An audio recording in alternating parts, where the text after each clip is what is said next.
Number one, put God first. Put God first in everything you do. Everything that you think you see in me, everything that I've accomplished, everything that you think I have, and I have a few things, everything that I have is by the grace of God. Understand that. It's a gift. 40 years ago, March 27th, 1975, it was 40 years ago, just this past March, I was flunking out of college. I had a 1.7 grade point average. I hope none of you can relate. I had a 1.7 grade point average. I was sitting in my mother's beauty shop. They still call it beauty shops now? What they call it? Yeah, I was sitting in the beauty parlor. I was sitting in my mother's beauty parlor, and I'm looking in the mirror, and I see behind me this woman under the dryer. And every time I looked up, she was looking at me. She was looking me in the eye. And I didn't know who she was, and I said, she said, somebody give me a pen. Give me a pencil. I have a prophecy.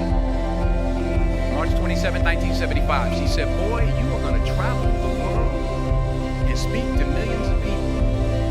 Now, mind you, I was flunked out of college. I'm thinking about joining the Army. I didn't know what I was going to do, and she's telling me I'm going to travel the world and speak to millions of people. Well, I have traveled the world, and I have spoke to millions of people. But that's not the most important thing, the success that I had. The most important thing is that what she taught me and what she told me that day has stayed with me since. I've been protected. I've been directed. I've been corrected.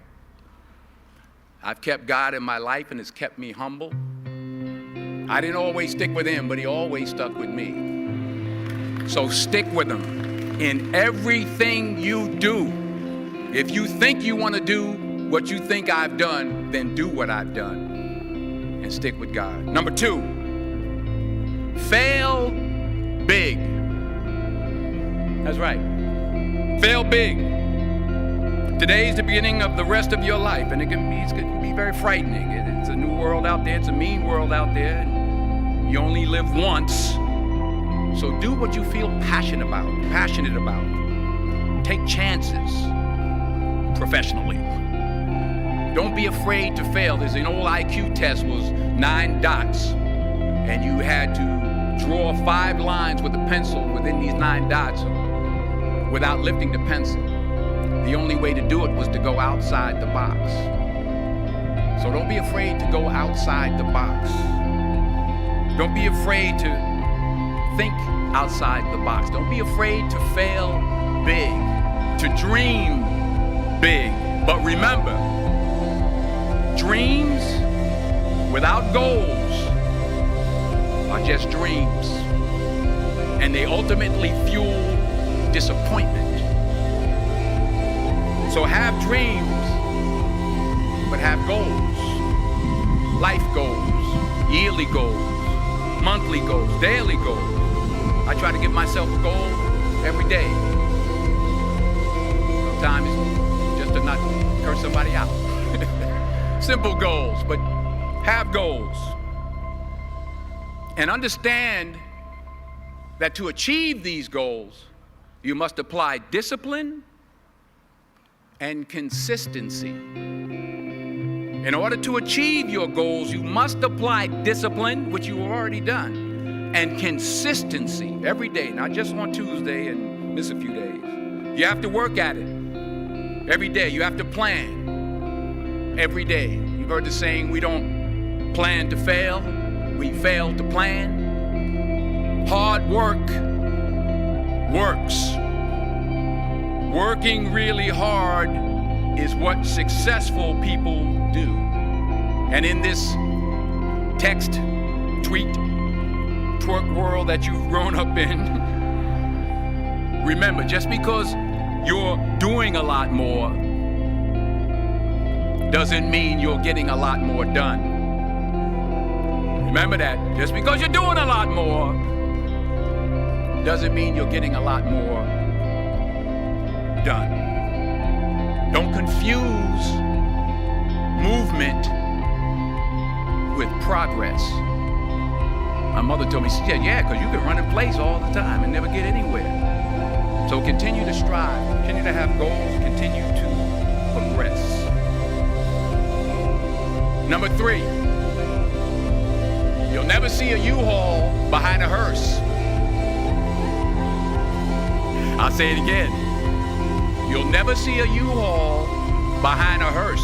I don't care how much money you make, you can't take it with you. The Egyptians tried it. They got robbed. That's all they got. You can't take it with you. And it's not how much you have.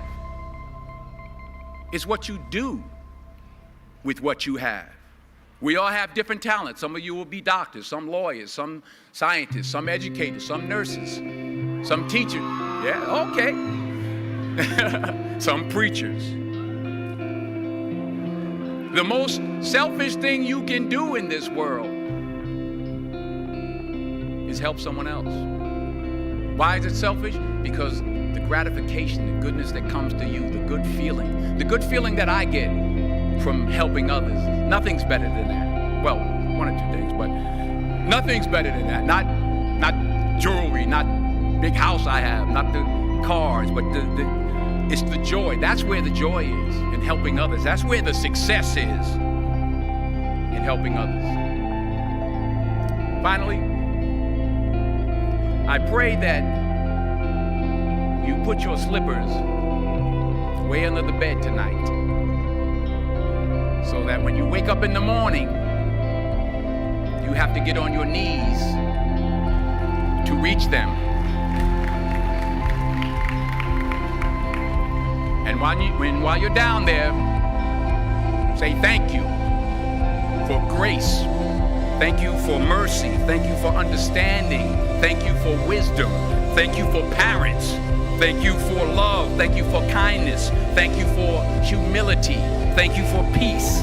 Thank you for prosperity. Say thank you in advance for what's already yours. It's how I live my life. That's why I am. One of the reasons why I am today. Say thank you in advance for what is already yours. True desire in the heart for anything good is God's proof to you, sent beforehand to indicate that it's yours already.